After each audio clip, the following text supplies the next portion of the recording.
नवीन घडामोडी पाहण्यासाठी आपल्या बारामती झटका या यूट्यूब चॅनलला सबस्क्राईब करा व बेल आयकॉन दाबा म्हणजे ताज्या घडामोडी आपणापर्यंत पोहोचतील। माळशिरस तालुक्यातील खुडूस गावचे थेट जनतेतील लोकनियुक्त सरपंच प्राध्यापक विनायक नामदेवराव ठवरे पाटील यांनी माळशिरस विधानसभेच्या निवडणुकीत आपली भूमिका मांडत असताना गेल्या 5 वर्षांमध्ये महायुतीचे अधिकृत उमेदवार, भारतीय जनता युवा मोर्चाचे राष्ट्रीय उपाध्यक्ष व माळशिरस विधानसभेचे लोकप्रिय दमदार आमदार राम सातपुते यांनी केलेल्या कार्याचा आढावा घेतला व सर्वसामान्य जनतेच्या मनात आमदारांविषयी असलेल्या भावना व्यक्त करून तालुक्यातील राजकीय परिस्थितीचा लेखाजोखा मांडला आहे। दरम्यान बारामती झटकाचे संपादक श्रीनिवास कदम पाटील यांच्याशी संवाद साधताना लोकनियुक्त व विकासप्रिय सरपंच प्राध्यापक विनायक ठवरे पाटील यांनी आपली रोखठोक भूमिका मांडली आहे। तर आपण प्रत्यक्षच पाहूयात त्यांच्यामध्ये काय संवाद झाला। बारामती झटक्यामध्ये सहर्ष स्वागत आहे। आज आपण या खुडूस गावामध्ये आलोय आणि या खुडूस गावामधील राजकीय परिस्थिती आपण या ठिकाणी जाणून घेणार आहे। माळशिरस विधानसभेची रणधुमाळी सुरू आहे। महायुतीकडून लोकप्रिय दमदार आमदार राम सातपुते उभा आहेत। महाविकास आघाडीकडून राष्ट्रवादीचे उत्तमराव जानकर उभे आहेत। यांच्यासह 12 सदस्य म्हणजे 10 सदस्य दुसरे असे मिळून 12 सदस्य या निवडणुकीसाठी नशीब आजमावत असले तरीसुद्धा प्रमुख लढत म्हणून राम सातपुते आणि उत्तमराव जानकर यांच्यामध्ये पाहिली जाते। तर आपण खुडूसमध्ये पाहूया की नेमकं खुडूस गाव हे कोणाच्या पाठीमागं जाणार आहे। या खुडूस गावामध्ये आमदार राम सातपुते यांनी नेमकं या गावासाठी काय केलं हे जाणून घेण्यासाठी आपण या खुडूस नगरीचे लोकनियुक्त थेट जनतेचे सरपंच प्राध्यापक विनायक ठवरे पाटील हे आहेत। आपण त्यांच्याकडूनच जाणून घेऊया। नमस्ते, तुमचं बारामती झटक्यामध्ये सहर्ष स्वागत आहे। मला सांगा, ह्या निवडणुकीत नेमकं तुम्ही कसं पाहताय?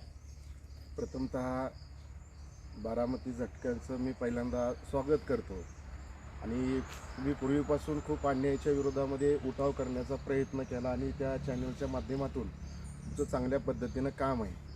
आता या निवडणुकीमध्ये असा विचार करता, आता खुडूस गावचा तर मी थोडक्यात त्यांनी विकास केलेला सांगतो। खुडूस गावामधला अत्यंत गेल्या 5 वर्षामध्ये जो कुठलाही रोड झालेला नव्हता, ते गेल्या 5 वर्षामध्ये एकही रोड खुडूस गावामध्ये झालेला नाही। पण आमदार रामभाऊ सातपुते साहेबांच्या कामामुळे खुडूस गावातला एकही रोड त्यांनी काम करायचा ठेवला नाही, हे विशेष सांगायचं। दुसरा मुद्दा, खुडूस अकलूज रोड असेल, गेल्या 10 वर्षामध्ये त्या रोडची काय अवस्था होती जनतेने पाहिलेलं आहे। नंतर झंजेवाडी खुडूस रोड असेल, खुडूस झंजेवाडी रोड असेल, तेही अवस्था। नंतर 8 फटा जो होता तो कधीही झालेला नव्हता, त्याच्यावरती सुद्धा खडेकरण रामभाऊ सातपुते साहेबांनी केलं। बोरकर वस्ती रस्ता असेल, म्हणजे सौतामाळी मंदिर ते मालिंगराया मंदिर इथंपर्यंत सुद्धा हे सगळं सातपुते साहेबांकडूनच काम झालेलं आहे। दुसरा मुद्दा, आपल्या गावामध्ये मशानभूमी हायवेमध्ये जात होती, पण आमदार रामभाऊ सातपुते साहेबांमुळे सुद्धा या मशानभूमीचा सुद्धा प्रश्न सुटलेला आहे।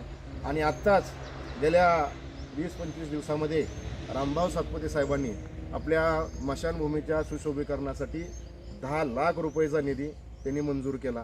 दुसरा मुद्दा, शिक्षणाच्या बाबतीत सुद्धा एखादी संस्था चांगली असेल, ज्ञानदानाचं पवित्र काम करत असेल, अशा सुद्धा चांगल्या संस्थेला त्यांनी भरपूर खूप मोठ्या प्रमाणामध्ये मदत केली आहे।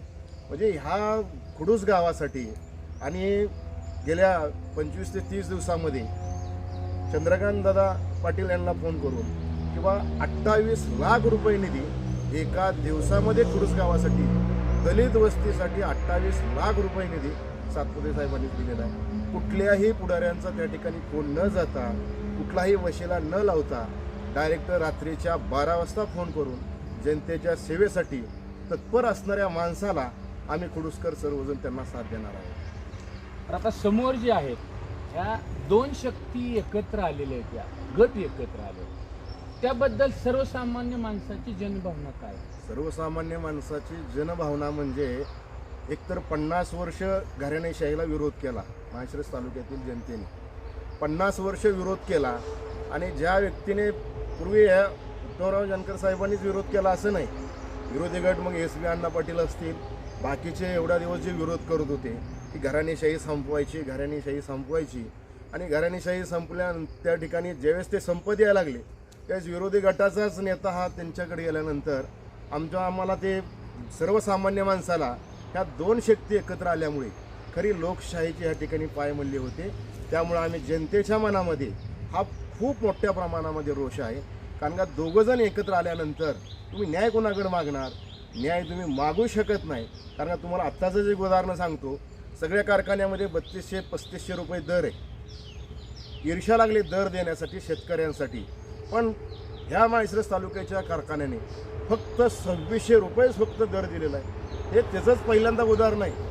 इथून पुढं तुम्हाला न्याय कधीही मिळू शकत नाही आणि 2600 रुपये दर देताना सुद्धा ह्यातले 100 रुपयेच तुमच्याकडे जास्त येतात, अशी सुद्धा शेतकऱ्यांची थट्टा केली जाणार इथून पुढच्या काळामध्ये. तर आपण सगळ्यांनी सावध राहिलं पाहिजे. म्हणून आम्ही रामभाऊ सातपुते साहेबांनाच त्या ठिकाणी सहकार्य करणार. आता मला सांगा, ह्या माळशिरस तालुक्याची निवडणूक जी आहे ती वेगळ्या वळणावर आहे. हे जात फॅक्टर वापरला जातो, याबद्दल काय मत आहे? या ठिकाणी जात फॅक्टर वापरला जातो. कारण का प्रत्येक निवडणुकीमध्ये प्रत्येक घराणेशाही आणि त्या जातीवरती होणारा मोठा नेता हे त्याचं राजकीय कायम नसते.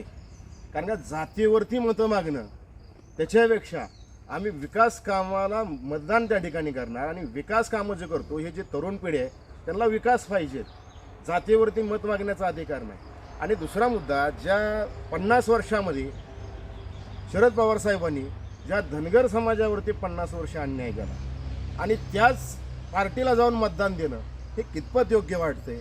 कारण का महाराष्ट्र सरकारच्या काळामध्ये सोलापूर विद्यापीठाला नाव फक्त भाजपनीच दिलं, अहिल्यादेवी होळकर विद्यापीठ. नंतर अहमदनगरचं नाव अहिल्यादेवी नगरच त्या ठिकाणी दिलं गेलं. हे काँग्रेसच्या काळात का होऊ शकलं नाही किंवा शरद पवार साहेबांच्या काळामध्ये का होऊ शकलं नाही? हे फक्त भाजपच करू शकतं. आणि भाजपच्याच त्या ठिकाणी मंत्रिमंडळामध्ये राम शिंदे साहेब असतील किंवा महादेव जानकर साहेब असतील, यांना सुद्धा 2-2 कॅबिनेट मंत्री धनगर समाजाला दिले. तुम्ही कोणत्या जातीच्या मतावरती त्या ठिकाणी मत मागता? तुम्ही ह्या ठिकाणी जातीचा जो उमेदवार उभा राहिलेला आहे त्या ठिकाणी महादेव जानकर साहेबांना जाऊन विचारा त्यांच्याबद्दल काय गरळ ओकली गेली.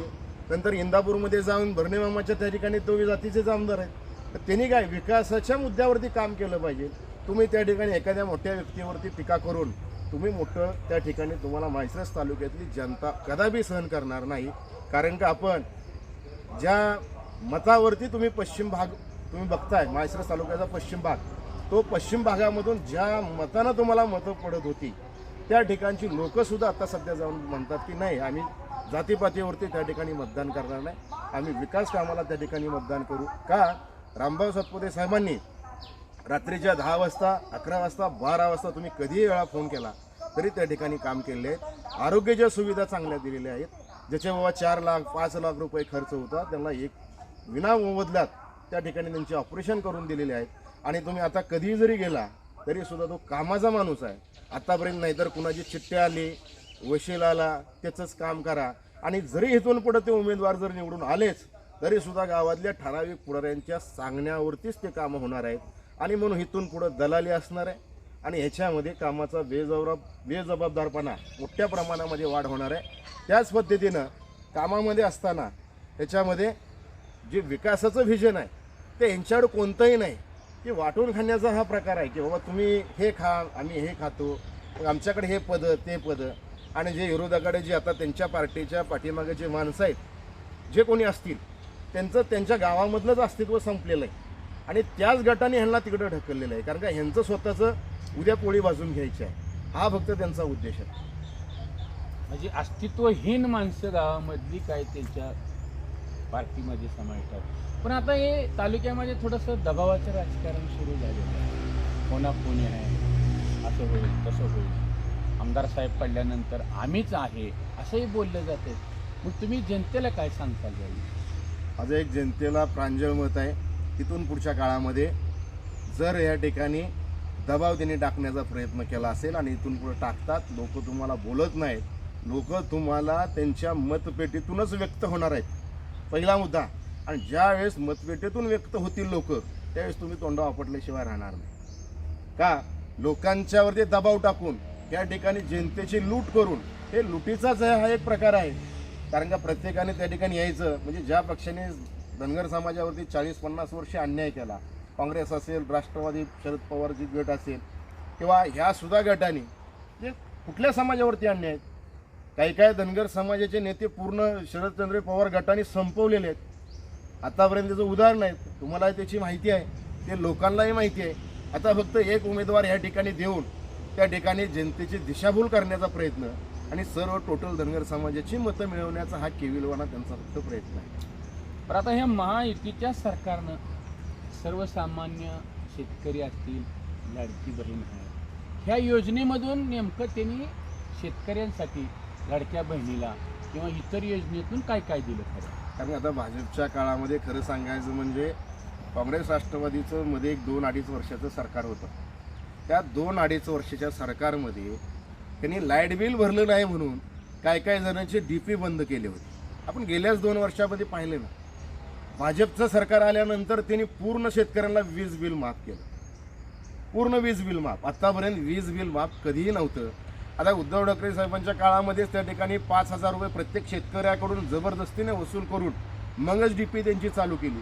त्यामध्ये हजारो कोट्यावधी रुपयाचं शेतकऱ्यांचं नुकसान झालं. हे भरपाई कोण करणार? दुसरा मुद्दा, माळशिरस तालुक्यामध्ये दुष्काळ तालुका म्हणून आमदार रामभाऊ सातपुते साहेबांनीच ह्या ठिकाणी मंजूर करून आणला. आणि जे म्हणतात की हा फरका उमेदवार, पण त्या ठिकाणी त्याच उमेदवारांनी आपल्या गावामध्ये जे विरोधक बोलतात त्यांना सुद्धा दुष्काळ निधी त्यांच्या खात्यावरती फक्त आमदार साहेबांच्या रूपानेच मिळालेला आहे. आणि त्यांचीही खाती चेक करा, विरोधी पक्षाच्या त्या ठिकाणी जे आता जे प्रचार करतात, बँकेतून जाऊन त्यांनीच पैसे काढून आणले दुष्काळ निधी म्हणून. पण दुष्काळ निधी तालुका घोषित करणं हे फक्त रामभाऊ सातपुते साहेबच करू शकतात. कारण का मुख्यमंत्री देवेंद्र फडणवीस साहेबांपाशी त्यांचं वजन आहे, ताकद आहे, काम आणतात तालुक्यासाठी, काम करून दाखवतात, दिलेला शब्द पाळतात. म्हणून आम्ही त्यांच्या पाठीमागे राहण्याचा निर्णय घेतलेला आहे. हे लाडक्या बहिणीबद्दल जरा वेगळं बोललं जातं की ही योजना हे आता सरकार गेल्यानंतर ही बंद करणार आहे ती, असंही बहिणी ठाम आहे त्या. तर तुम्ही लाडक्या बहिणींना काय संदेश देता? या ठिकाणी लाडक्या बहिणीसाठी 40-50 वर्षामध्ये कोणत्याही मुलीला जे गरीब माता आहे, बहीण आहे, जे निराधार आहे, त्यांना जी गरज होती की घरामधला प्रपंच सांभाळत असताना त्या खरं बहिणीला पहिल्यांदा गरज आहे. कारण का एखादी बहीण जेव्हा अपेक्षित राहते किंवा शिक्षणापासून वंचित राहते किंवा 100-500 रुपयासाठी त्याचं शिक्षण दुरावतं, त्याच बहिणीला त्याचं दुःख माहिती. आणि हे सरकार, भाजप सरकारनं हा लाडकी बहिणीसाठी जे ओवाळणी दिलेली आहे, जे आपण म्हणतो हे काम केलेलं आहे, हे फक्त अफवा आहेत. तर माझी लाडक्या बहिणींना एक विनंती आहे की इथून पुढच्या काळामध्ये असल्या लोकांना थापा मारून त्यांना मतं न देता भाजपच्याच पाठीमागं त्या ठिकाणी ठामपणे राहू शकता. तरच आपली सुद्धा इथून पुढे योजना कायम राहणार. आणि मला एक निश्चित विश्वास आहे, भाजप इथून पुढच्या काळामध्ये लाडकी बहिणीसाठी असेल, दाजीसाठी असेल, भावांसाठी असेल, त्यांच्यासाठी सुद्धा सरकार त्या ठिकाणी योजना नवीन नवीन पद्धतीत आणणार आहे. तर आपण त्यांना ह्या ज्या योजनेची सुरुवात झाली ती सुरुवात चांगल्या पद्धतीनं झालेली आहे. आणि घराघरामध्ये प्रत्येकाच्या डायरेक्ट त्या महिलेच्या खात्यामध्ये एकही रुपयाचा भ्रष्टाचार न करता डायरेक्ट तुमच्या अकाउंटला पैसे येतात. म्हणजे अजून बहिणींना सुद्धा एक विनंती आहे की इथून पुढच्या काळामध्ये BJP सरकारला कमळ या चिन्हावरतीच त्या ठिकाणी मतदान करून, नाहीतर काँग्रेस राष्ट्रवादीचं त्या ठिकाणी जर सरकार आलंच तर इथून पुढच्या काळामध्ये हे योजना तेच बंद करतील. हे फक्त अफवा आहे, त्याच्यावरती तुम्ही अजिबात लक्ष देऊ नका. आता मला सांगा, बरेचसे तुम्ही आमदार फोन उचलतात, गोरगरिबांची कामं केली, शेतकऱ्यांच्या खात्यावर पैसे दिले, लाडक्या बहिणीला पैसे दिले, गावोगावी विकास केला. आता तुमच्या खुडूस गावामध्ये नेमकं तुम्ही मतदारांना कशा पद्धतीनं हे करून आणि मतदान किती टक्के होईल असं तुमचा भाजपला? आमच्या खुडूस गावामध्ये काही वेळेस लोकसभेच्या वेळेस एकत्रित अचानकपणे गट आल्यामुळं थोडं विस्कळीत झालेलं होतं. पण ह्याच्यामध्ये खुडूस गावामधून भाजपला 50% मतदान नेण्याचा 100% आम्ही प्रयत्न करणार आहेत. आणि मला एक माझा विश्वास आहे, जो सुशिक्षित वर्ग आहे, जो दलित आहे, जो बहुजन समाज आहे, हा सगळा समाज त्या ठिकाणी रामभाऊ सातपुते साहेबांनाच 100% त्या ठिकाणी निवडून आणतील आणि 50% मतदान देणार. का? कारण का खुडूस गावाचा जर विकास अजून चांगल्या पद्धतीनं करायचा असेल तर रामभाऊ सातपुते साहेबांनाच निवडून द्या. कारण इथून पुढच्या काळामध्ये मोठ्या स्वरूपामध्ये जर आपल्याला आपल्या गावाचा विकास करायचा असेल तर जातीपातीचा विचार न करता ह्या जातीपातीच्या भिंती तोडून, म्हणजे एक असं म्हणलं की जाता जात नाही, पण इथून पुढच्या काळामध्ये आम्ही जातीचा पातीचा कोणताही विचार न करता आम्ही त्या ठिकाणी विकासाला त्या ठिकाणी प्राधान्य देणार आणि जो खुडूस गावचा ग्रामपंचायतचा जो विकास करेल त्या ठिकाणी त्यांना आम्ही मतदान 100% निश्चित करू. आपण पाहिलं की हे थेट जनतेतील लोकनियुक्त सरपंच होते, प्राध्यापक आहेत विनायक ठवरे पाटील. यांनी विस्तृत असं आमदार राम सातपुते यांचं कार्य सांगितलेलं आहे आणि खऱ्या अर्थानं राम सातपुते यांची गरज कशी आहे, का आहे, सर्वसामान्य माणसांच्या मनामधल्या काय भावना आहेत ह्या त्यांनी अतिशय परखडपणे मांडलेले आहेत. आणि आता त्यांच्या गावामध्ये जे काही विरोधक आहेत, विरोधक अपप्रचार करतात, त्यांनी बोलण्यातून सांगितलं की त्यांच्यासुद्धा खात्यावर त्या महायुतीच्या सरकारच्या रामभावनी पैसे आणलेले आहेत. निश्चितपणे तुमच्या ज्या काही प्रतिक्रिया भावना आहेत त्या समाजापर्यंत पोचवू. तुम्ही आलात त्याबद्दल बारामती झटका यूट्यूब चॅनलच्या वतीनं आपलं अभिनंदन, धन्यवाद, राम राम.